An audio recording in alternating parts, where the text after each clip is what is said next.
push fire? Well, typically, you need a ventilation-controlled fire in a flow path that has intake and exhaust vents.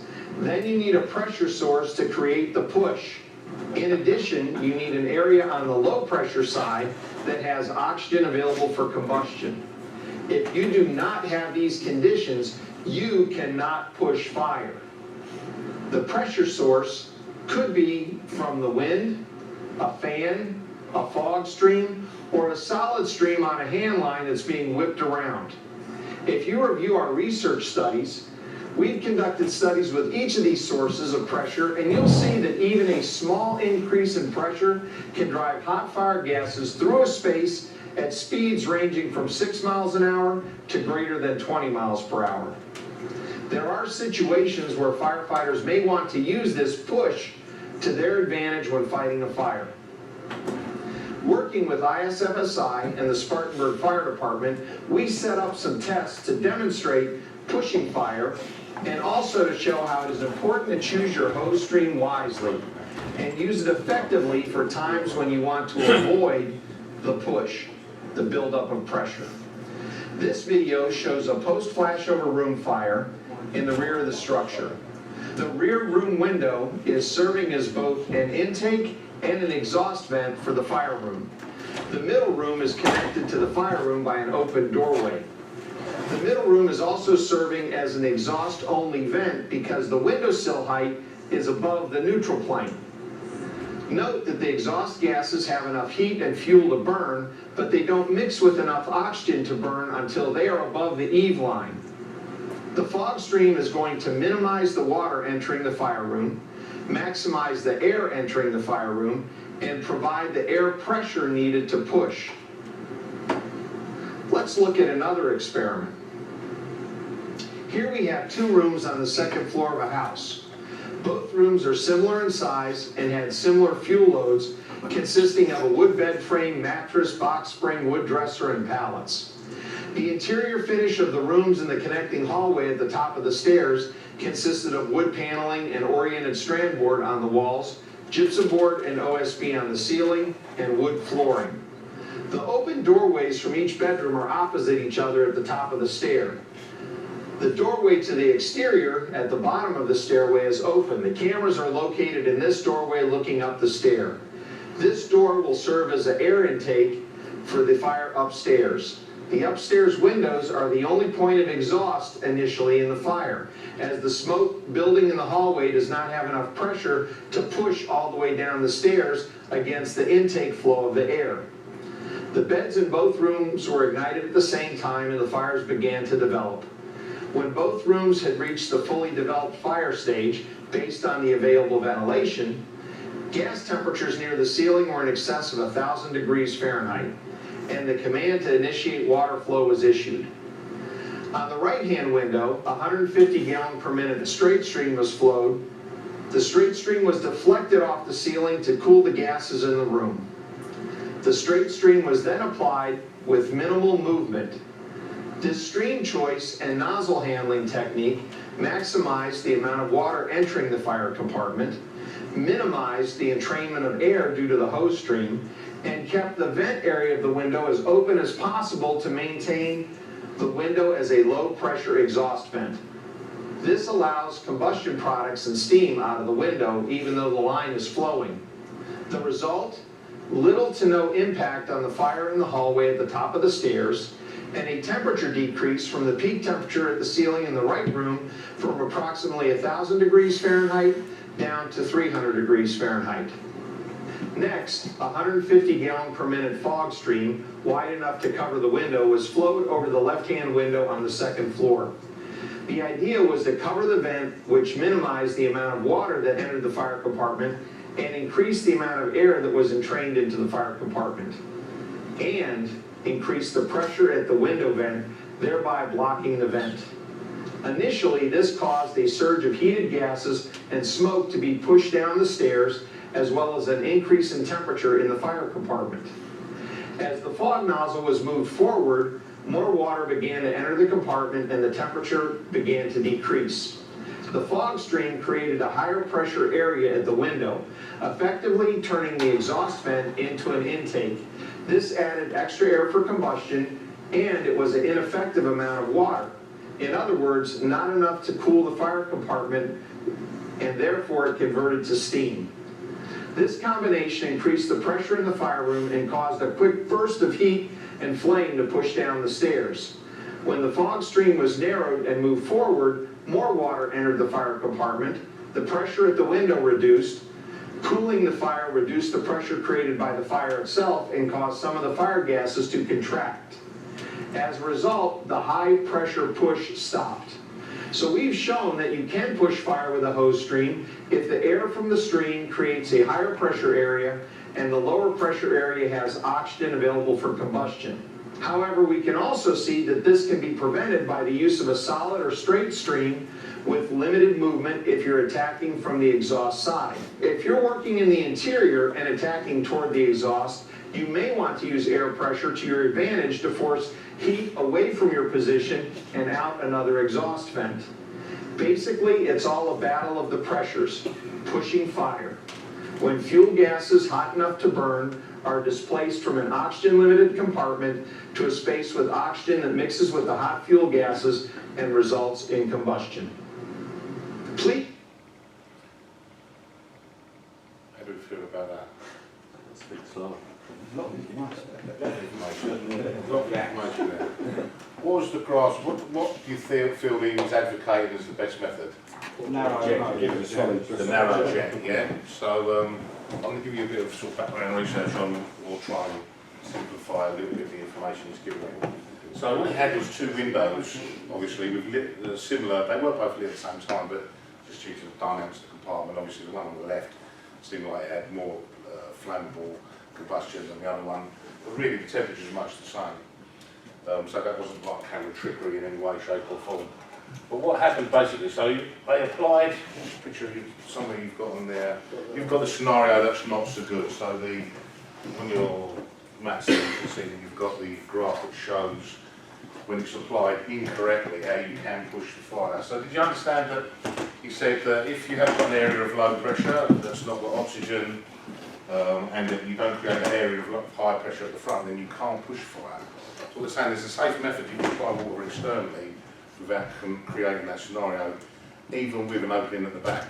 Yeah, put a closed door there and it can't be pushed anyway. So trying to draw, in my best manner, kind of represent what they were drawing there. We've got an opening at the back, coming up to an open window ventilator compartment in the front.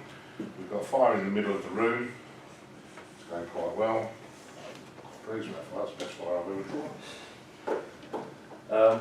And then we've got an application of water. So what's happening initially is, and these are some of the terminologies you need to try and remember because they're continuous throughout this course. This is opening and acting as a vent. Yeah, so we've got different kinds of vents. We've got inlets, outlets and bidirectionals. So what you've got here, by nature of the pressure in the compartment, because it's an area lower than that point, and obviously air comes up, doesn't it? So the hot air wants to travel out the compartment. It's utilising this ventilation point as a bidirectional opening. Yeah? So it's maintaining the balance of pressure within the compartment by utilising this as a bidirectional opening. So what's happening, the hot expanded gases that are pressurised are coming out through the top. Yeah? And in through the bottom are going to be some colder gases coming in to feed the base of the fire, yeah? So that's basically how the balance is being maintained. Doesn't interfere with this process at all, yeah? But what happens if you apply as you have in your picture, what happens is that as that water goes in as a cone, you've got broken spray. So as it's meant to do in compartment firefighting, what happens is that expands and turns to steam really quite quickly in the gas layer. And what that would end up doing, particularly as a wide cone anyway, but also with the pressure you'll create behind the opening as it turns to steam rapidly, you plug the vent. You stop that being acting as a bidirectional opening, you stop it completely via the width of the cone and the pressure you create behind the ceiling. So this fire now wants to keep going. So you've created pressure from this side, you've got an area of low pressure that's open with air in it that side. So what it'll do is it'll chase the fire will basically make its own way in that path to the area of lower pressure because it's been pushed from this side.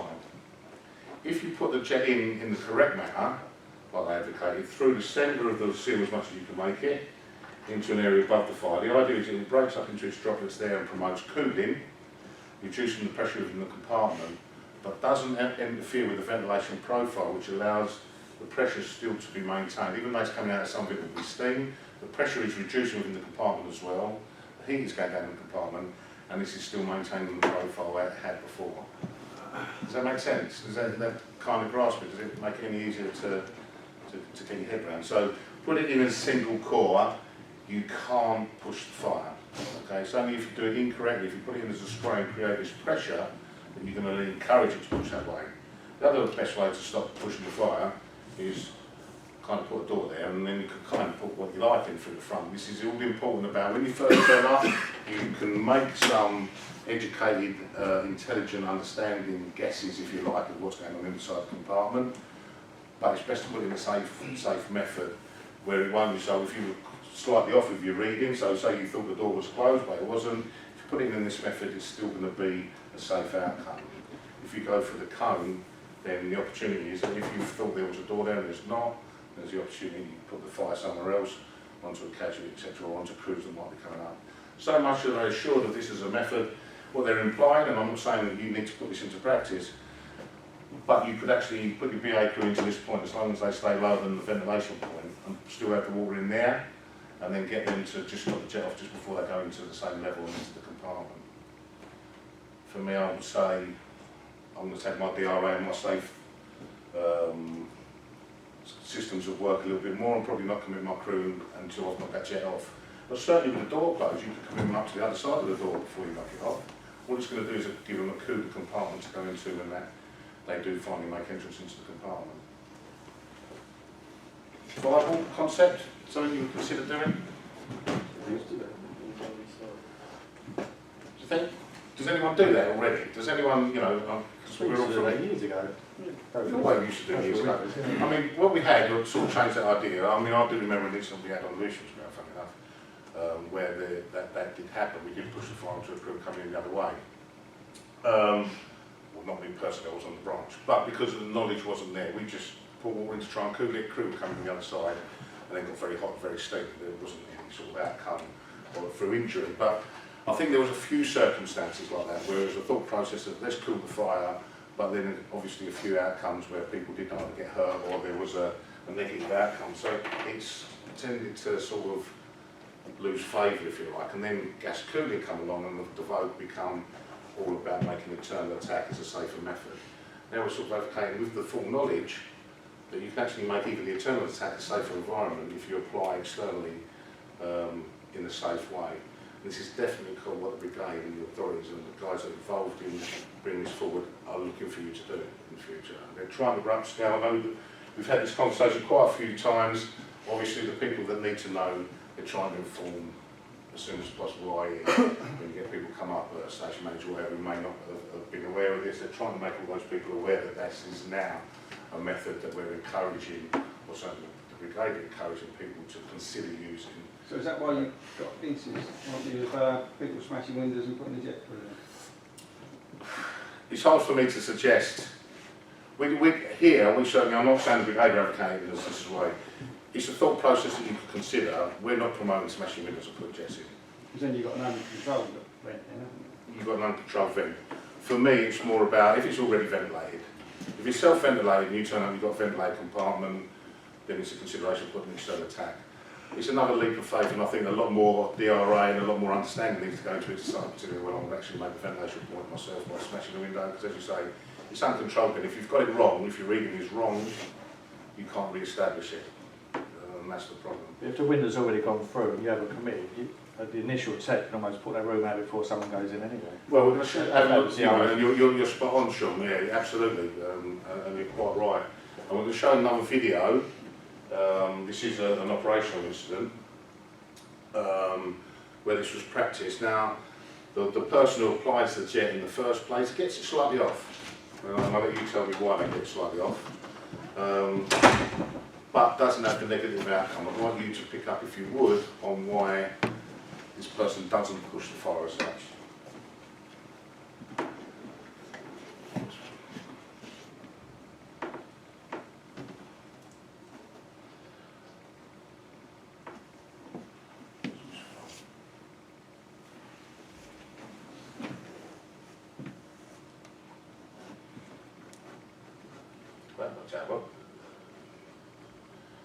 Okay guys, I'm sorry, I'm going to ask you to be patient with this. There is an element of bouncing around initially while this person finds their feet and how to operate the camera properly. There's not an awful lot of sound.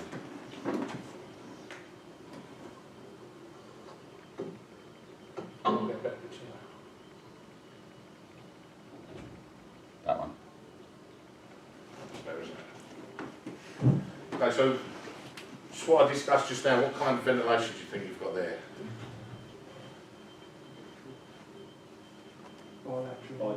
Bi-directional, yeah. So you've not got an inlet and an outlet. It's not acting as an outlet because then the flaming combustion would be almost to the seal coming in this direction with an inlet somewhere else. So if you can see the flame is coming out of the top, and there's quite a defined opening. You can see into the room from the bottom area, so that's a bi-directional inlet. What about combustion-wise? Would you say that's fully ventilated, or would you say that's ventilation controlled? Clean burn, isn't it? It's pretty clean, but do you think there's a potential for it to burn cleaner? Yeah, black. Yeah, yes. Some of the smoke is black, still quite rich, some of what's coming out. So although that's quite a well-developed fire, and it has a lot of ventilation, there is still an element that's ventilation controlled, because it's not as its full potential. Yeah? You just observe it. I'm going to get a better view for myself and I'll talk to it.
This door here, that's open, that front door.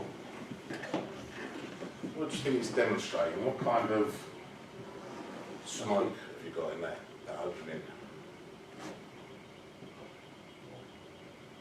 You can see the smoke coming out the front door. The front door's open. Yeah, it's a little bit dirty. Does it look as though it's got much velocity to it? Is there much pressure beyond the smoke? It's not an awful lot there. It's a bit lazy, do you agree? Sometimes it's even the wind's changing, it's going back into the hallway. What does that suggest to you? Shut to the room. Shut to the room. Yeah, it's separated from the fire compartment, yeah? So the smoke that's making its way is coming through the slots of the door, underneath the door, and losing pressure because it's not pressurised, it's not directly open like these ones. And you see now the top of the window has failed a little bit more. Now them gases at the top of the window coming through with such pressure, they've almost gone horizontal. You see for a while, they almost come out flat. There's a lot of pressure, there's a lot of combustion going on that side of the compartment. And the reason, just as the curtain shuts, you see here now, what's the evidence it's taking in more air? Can you see how much lighter? Yeah, almost as though there's a really strong air track going into the bottom. It's gone really almost to the point of being yellow, isn't it, at the bottom?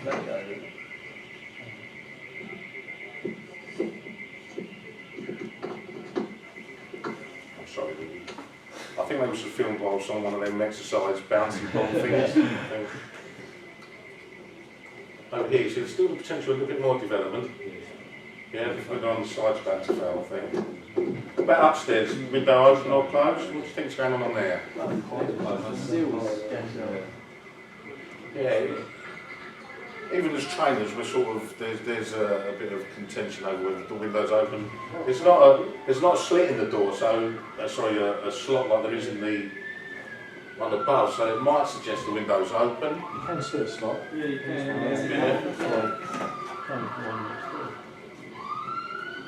Yeah, let's see this window going now. You watch the you can see the increased combustion. They're demonstrating the extra ventilation, the extra combustion. That just shows it was still a little bit of ventilation control. Look now, fully ventilated. So yeah, so this up here I think is a mixture of perhaps a little bit of pyrolysis going on from the floor of the room if the window's open, gassing off a little bit, and whatever else the top of the seal is just steaming off, a bit of paintwork and stuff is steaming off. Unfortunately, the police officers turned up to show us where the fire is. No, I'm thanking him. Sometimes I've got, those little things. I love this, this is what happens on all these videos. The windows always close. One layer on, and the old sash windows always come down because the waves burn off, don't they? The cables go, so they show. Yeah, So, straight away. remember what was discussed, this person's going to apply an external check. Not quite a single core. In fact, very much potential for pushing the fire there. Did you see how much pressure that put into the compartment by that steam that come back out? There was a lot of pressure. So there was a potential that could have pushed that onto crews or into another area of the building. We've almost kind of analysed it. Why didn't that happen? Why didn't it close? The door was closed, yeah? So if that door was open to the hallway, the potential to push the fire into the hallway was there. Yeah? I mean, this is obviously one of those contentious things of am I externally attacking, am I covering jet, boundary cooling, a little bit of both going on. The important thing with this process is that once you apply the jet into the window as external attack, it has to stay there until you get information from your officer in charge or whatever to stop it, because obviously you don't know what's going on elsewhere as part of that plan. So while you're applying that, you don't know whether BA teams making their way, you could be around a different side of the building. So make sure you keep it on until you're informed and communicate to knock it off. Don't just say, oh, I'll knock it off for a bit and see what happens. Once it's applied, keep it applied until told otherwise.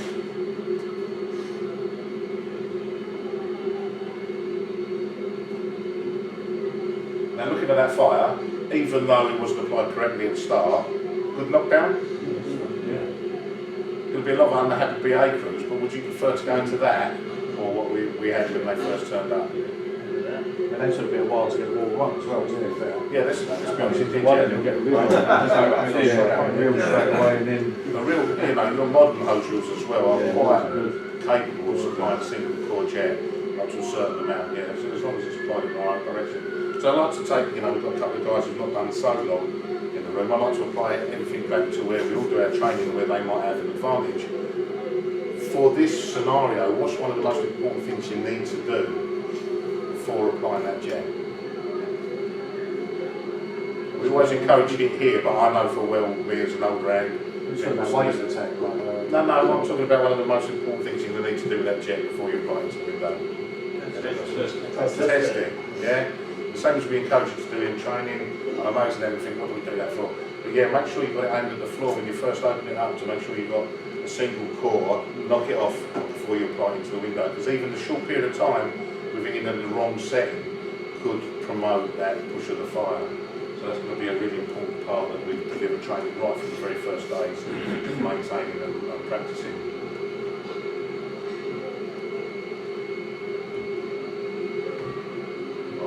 Chatting away so much, I may have missed a part of what I normally try and point out, so I'm going to watch it for a minute more and see if I've missed it or not.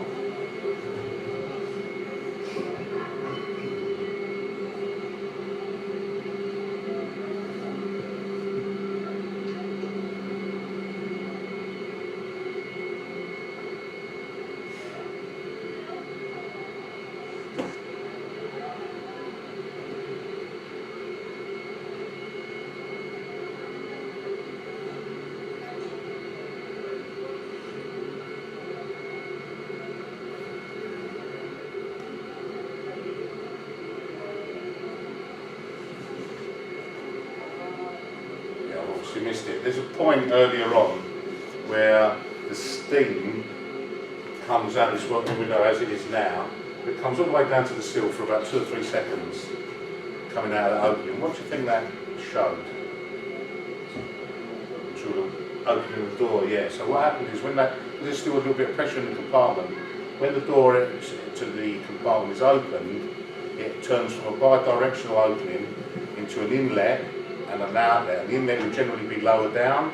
So the inlet is the opening door that lets cold air in low, and then suddenly the opening that has been bi-directional before can allow more pressure out, and it turns into an outlet. And that's what happens. Just for that short period of time, you can just observe it. Before the pressure in the compartment reduces enough, it just turns back to a normal bi-directional. You have that on by phone. Happy with that, guys? So, having seen a couple of videos, would you consider that to be something you might consider doing operationally? Obviously, we're not looking for people to jump off of appliances and just do that. You know, it's always going to be under command of your officer in charge. But Mark, is that something you would consider doing in that scenario? Yeah, the only thing is if you're at the front and back and knowing how shit our comms is, Yeah. the comms side will take over. Yeah. So you could have the crews going in the front and you've got someone around the back with a covering jet firing it in. Yeah. They open the door and it forces it out at them. Yeah, so there is an opportunity, you know, so as it does strictly say later on in this output, is, you know, communication is paramount, isn't it, obviously?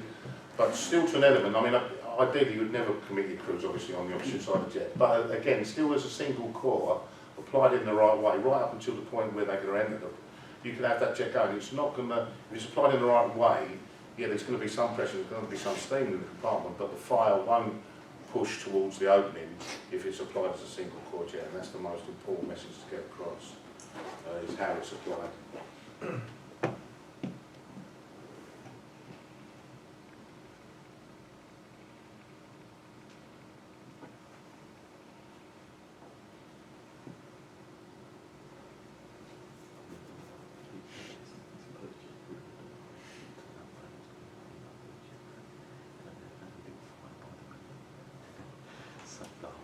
Any questions on that, guys? So, what's going to be important about applying a single core jet is knowing how your equipment behaves, yeah? So this is a little bit of insight of what you can expect of the equipment you've got on the frontline appliances and how far you can guarantee, if you like, or expect to get a single core before you get natural breakup. Because obviously if you apply a jet for far enough, eventually it just starts to dissipate and turn into a bit of a cone anyway, doesn't it? So, Delta 400, which is your high-rise jet, the one we'll be practicing with tomorrow, 3 to 4 floors at 6 bar, which is what you should always have, 230 litres a minute. So, guaranteed 3 floors, 4 floors for me is verging on the perhaps I'd go to the next jet, because if you see the next jet, it covers for 4 floors anyway, so you might as well, I think if you had something with 4 floors, I'd naturally get the next jet off. Although out of push, if the one wasn't available, then you can hopefully expect to get 4 floors out of the Delta 400. But the Pro Jet, 4 to 5 floors. So can you see what I'm saying? If you've got 4 floors, why not just get the Pro Jet off initially? Then if it does creep up or natural progression is go up, you've still got the right piece of equipment in your hands. 7 bar, flow selected appropriate to water availability, 2-person operation. We all understand that, don't we? And then the ground one air with this flow shaper and the deluge tip, which is demonstrated down there, 10 bars at 7 bar. Sorry, 10 floors at 7 bar. That's a long way. And if you've ever seen one work, you think, how does that go up there? It's got to be adapted. You've got to adapt to the method. It will give you the throw, but it won't give you the angle. So you have to improvise a method of giving you the angle, because otherwise you'll be too far away from the building to get that distance. So to get in close enough to give you the 10 floors, you're going to have to maybe utilise a couple of rolled up lengths of hose or whatever to give you the angle of attack to get it up to go that far. But that's quite a distance, would you agree? Beyond that, what have we got? What have we seen this morning already? I still want that. Floor below branch. Yeah, so that's obviously something else that in the future, and there's a few smirks in the classroom, we're never going to see that. Hopefully it's going to come into play, yeah? So there's an opportunity, and when we start talking about wind-driven fires a bit later on, you'll see there's a real need in high rises for that piece of equipment to come in, because there's certain scenarios where you're not going to want to try and attack internally.